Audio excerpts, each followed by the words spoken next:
Hi mga igsoon, maayong adlaw kanatong tanan no.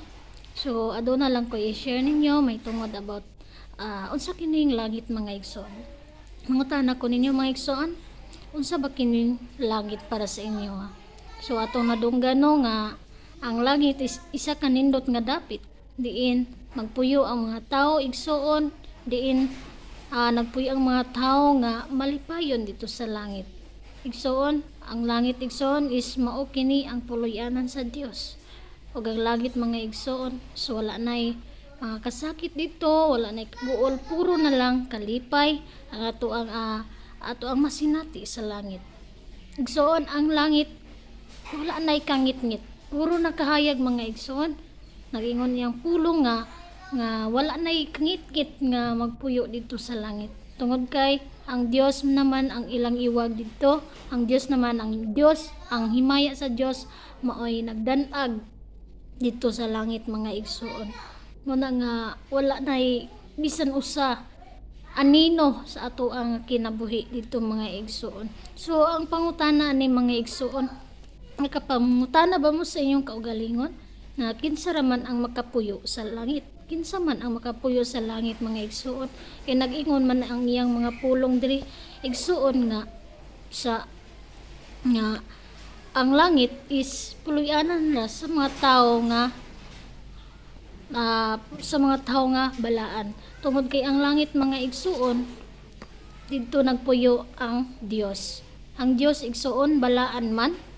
So ang makapuyo ra pod gihapon sa langit is mga tao nga balaan. Kinsa man ang makapuyo sa langit mga igsuon nga kita makasasala man di ay atubangan sa Dios. Kay nag-ingon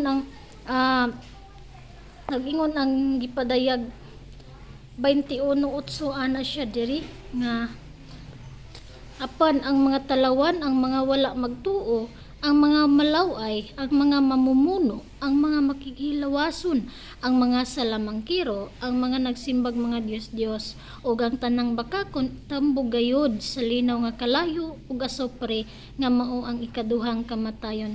Igsuon naa day ikaduhang kamatayon nga nag-andam nato mga igsuon. Ngod sa atong pagkamakasasala atubangan sa Dios mga igsoon, adunay ikaduhang kamatayon. Kung nakaingon ka sa imong kaugalingon mga igsoon nga wala kay sala, maayo kang tao mga igsoon. Igsoon, ang pulong sa Dios nag-ingon sa Roma 3:23. Ano siya sa Roma 3:23? Nakasala ang tanan. Nakasala ang tanan ug nahilayo sa himaya sa Dios. Amen mga igsuon, nag-ingon pag yun siya sa Roma 3:10 mga igsuon nga ana siya sa Roma 3:10 kay ang kasulatan nag-ingon wala gayoy tao nga matarong. Igsuon diri sa kalibutan kitang tanan makasasala dita atubangan sa Dios. Iyang pulong nag-ingon mga igsuon nga kita makasasala atubangan sa Dios. Ug wala na nalilong sa Dios mga igsuon, no? Hangtod karon mga igsuon sugod sa una, hangtod karon ang tao nagpakasala atubangan sa Dios. Ug ang sala mga igsuon kabalo ba mo? Atong gibasa nga word ni God ganiha mga igsuon nga naay ikaduhang kamatayon. Ang ikaduhang kamatayon mo kanang gitawag linaw nga kalayo nga imperno nga atong pag-aadtuan mga igsuon.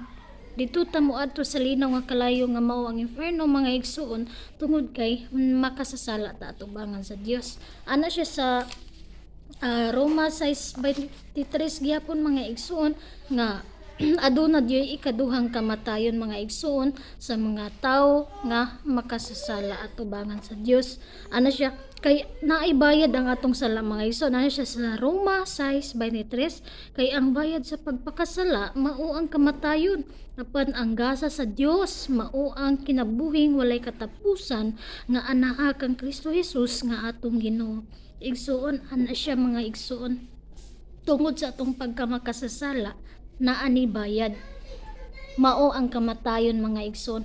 Kabalo ba ka mga igsoon nga ang kamatayon mga igsoon dili kining gitawag nato nga physical nga kamatayon kining bayad sa atong pagkamakasasala.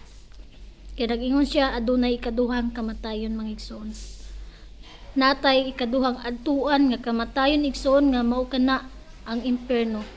Kalayo kana nga walay pagkapalo mga igsoon, magsagit ka adlaw gabi mga igsoon didto sa kalayo tungod sa kainit. Igsoon, imagine mga igsoon nga kung maghikay manggalit ta mga igsoon is mapaso lang galit ta, magbagot-bot na ta. Unsa nakaha kanang linaw nga kalayo nga atong pag-adtuan. No choice mga igsoon tungod kay padulong gyud ta diha, tungod kay kita makasasala man ta atubangan sa Dios. Pero ana siya diri mga igsoon no, nga iyang gisumpay diri apan ang gasa sa Dios mao ang kinabuhing walay katapusan nga naa kang Kristo Hesus nga atong Ginoo. Naay gasa ang Dios igsoon diha kanimo og diri kanako igsoon. No? Kinabuhi nga walay katapusan. Asa nimo makita ang kinabuhi nga walay katapusan nga makapuyo kag langit? Diha ni Ginoong Hesus lang igsoon. Dili wala nag-ingon ang Bible nga makita nimo diha sa imong relihiyon, makita nimo sa imong pagkamaayong tao sa nga nagpabautismo ka igsoon, dili nimo makita diha ang kinabuhing dayon. Makaplagan lang nimo ang kinabuhing dayon sa dihang aduna kay Kristo sa imong kinabuhi igsoon. Igsoon ang gasa sa Dios mao si Ginoong Hesukristo. Og ikaw igsoon ana siya diri sa John 3:16 common nga verse mga igsoon ana siya kay gihigugma pag-ayo sa Dios ang kalibutan ug tungod niini gihatag niya iyang bugtong anak aron ang tanan nga motuo kaniya dili malaglag. Igsoon tungod sa gugma sa Dios sa atong kinabuhi dili gusto ang Dios nga malaglag ta dito sa impierno. Tungod kay ang Dios igsoon mao'y nagbuhat sa tawo. Siya ang nagbuhat nato mga igsoon. Dili siya gusto nga kita kwaon ng Satanas aron isugnod dito sa kalayo sa impierno. Ang gusto sa Dios mga igsoon nga makapuyo tanang gitawag og langit kanang iyang puloy-anan. Kay ana siya gihigugma pag-ayo sa Dios ang kalibutan. Kini kalibutan mga igsoon, dili kini atong gitumban karon, kundi kalibutan kini kita nga mga tawo. Ikaw ug ako mga igsoon gihigugma og ayo sa Dios. Walay makatupong sa gugma sa Dios. Kung gihigugma ka sa imong uyab igsoon, gihigugma ka sa imong bana or sa imong asawa or sa imong mga mahal sa kinabuhi mga igsoon, kabalo baka walay makatupong sa gugma sa Dios atong kinabuhi. Tungod sa iyang gugma, iyang gihatag iyang bugtong anak. Kinsa man ang iyang bugtong anak? Mao si Ginoong Hesukristo. No, iyang gihatag ang iyang bugtong anak. Giunsa man niya paghatag diri? No? Giunsa paghatag sa Dios ang iyang bugtong anak? Si Ginoong Hesukristo igsoon nagpakatao diri sa kalibutan. No? Iyang gigamit si Maria, si Virgin Maria.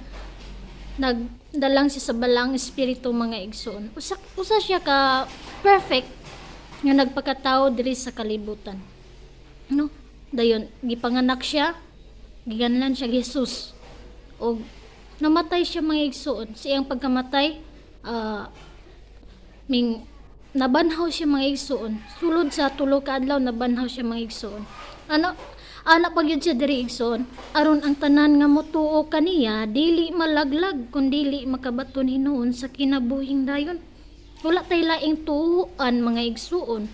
Si Ginoong Hesus ra gyud mga igsoon. No? Ang tanan nga motuo kaniya dili malaglag igsoon. Kita laglagonon dito sa linaw nga kalayo nag-ingon ang pulong sa Dios tungod sa atong pagkamakasasala igsoon. Pero naay gasa ang Dios. Naay gugma ang Dios diha kanimo. Unsa ka nang gugma iyang gihatag iyang bugtong anak aron magpasakit dito sa krus, aron magpalansang dito sa krus, aron magpaaga siyang hamili nga dugo dito sa krus aron lang pagbayad sa atong mga sala mga igsoon. Igsoon, gisakripisyuhan ka sa Ginoo, gipakamatyan ka sa Ginoo, gimahal ka sa Ginoo. Unsay purpose niya aron siya na magpakamatay dito sa krus, to ibabaw sa krus igsoon, aron ikaw bariyan mga igsoon, aron ang imong sala mahuman mga igsoon, aron ang imong sala igsoon mapapas, aron kita mabariyan mga igsoon. O kanang bayad niya mga igsoon ang iyang pagkamatay dito sa krus, munay bayad nga kita nakaadtuan ang gitawag nga langit mga igsoon. Igsoon nag-ingon pa gyud siya sa John 14:6. Ana siya diri sa John 14:6 igsoon nga si Jesus mitubag. Igsoon ana siya, ako ang dalan, ang kamatuoran ug ang kinabuhi. Walay makaadto sa Amahan kundili moagi kanako. Igsoon walay laing dalan, walay laing kamatuoran, walay laing kinabuhi. Si Ginoong Hesukristo lang mga igsoon. Igsoon, ako naghangyo ninyo nga inyong tuhuan, inyong dawaton sulod sa inyong kasing-kasing si Ginoong Hesukristo mga igsoon. Inyo siyang saligan, isip Ginoo manluluwas sa atong mga kalag mga igsoon tungod kay nasayod ta mga igsoon nga wala ta kabalo, no, wala ta kabalo kanus ata mamatay, no, wala ta kabalo kanus ata kwaon, wala ta kabalo mga igsoon sa atong ugma. Mauna nga mangandam ta mintras buhi pa ta mga igsoon, mintras aduna patay pagtuo, aduna patay pagpaminaw sa pulong sa Dios, makabaton patag pagtuo diya sa Ginoo mga igsoon, no, mangandam ta. Unsa kon pagpangandam? Una mga igsoon, may hibal-an nato mga igsoon nga ikaw makasasala, ako makasasala. Ikaduha nanginahanglan tagpasaylo mga igsoon, no, tinuod nga paghinulsol sa atong pangayog pasaylo diha sa Dios. Ikatulo mga igsoon, dawaton nato si Ginoong Hesukristo isip manluluwas sa atong kinabuhi. Kay ngano man atong dawaton nag-ingon iyang pulong ganiya. Sa diyang imo siyang tuhuan makabaton tag kinabuhi nga walay katapusan didto sa langit mga igsoon. Ug dili kamatayon dara sa imperno mga igsoon. Igsoon nag-ingon siya sa iyang pulong mga igsoon sa Juan 1:12, no? Juan 1:12 ana siya.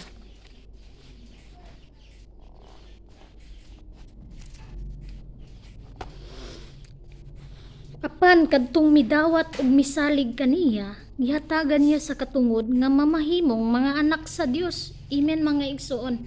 Kung imo siyang dawaton, imo siyang saligan mga igsoon sa tibok nimo nga kinabuhi. Kinsa man imo saligan? Si Ginoong Hesukristo mga igsoon. Hatagan daw ta sa katungod nga mahimong mga anak sa Dios. Igsoon sa dihang wala patay Kristo sa tong kinabuhi, mutuo kag sa dili mga igsoon, anak ta sa Satanas, anak ta sa demonyo mga igsoon, anak ta ni taning. Muna nga ang pulong sa Dios kung imo siyang dawaton karon, si Ginoong Hesukristo imong dawaton karon isip Ginoo ug manluluwas. Nag-ingon iyang pulong nga hatagan ta niya katungod nga mahamahimong anak sa Dios. Ug ang anak sa Dios mga igsoon, kabalo ba mo, manguli na siya langit tungod kay iyang amahan taga langit man. Kita mga igsoon nga iyang mga anak papuyon ta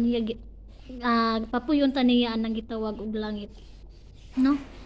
Na aduna ko'y mga pag-ampo kaninyo mga igsoon, no, na sa dili pa ko mahuman, gusto lang ko nga kani nga pag-ampo igsoon inyo kani nga ikaugalingon ninyo nga pag-ampo. Sabat lang mo ani nga pag-ampo mga igsoon tungod kay mo ni atong pagdawat ni Kristo sulod sa atong kasing-kasing ug kinabuhi. No, giyahan lang ta mo.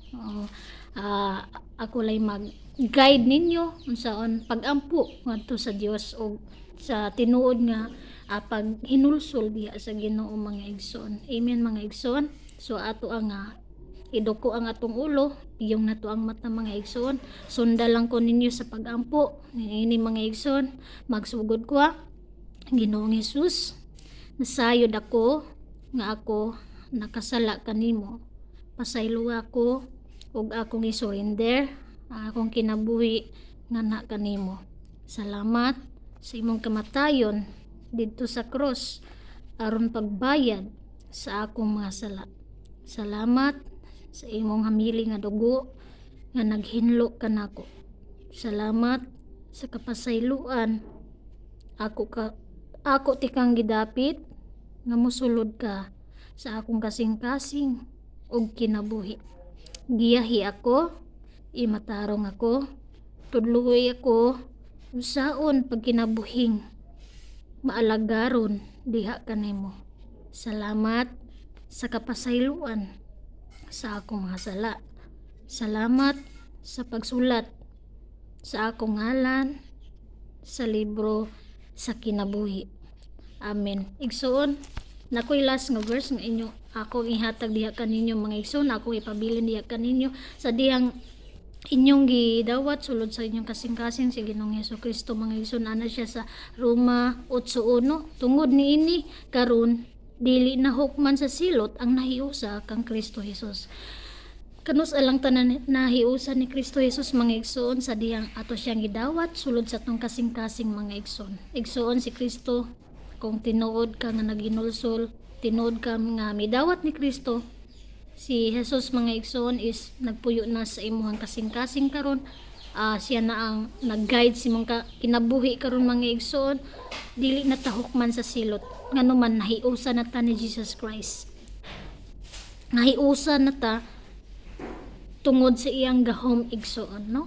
Ana siya tungod niini karon di na hukman sa silot ang nahiusa kang Kristo Jesus.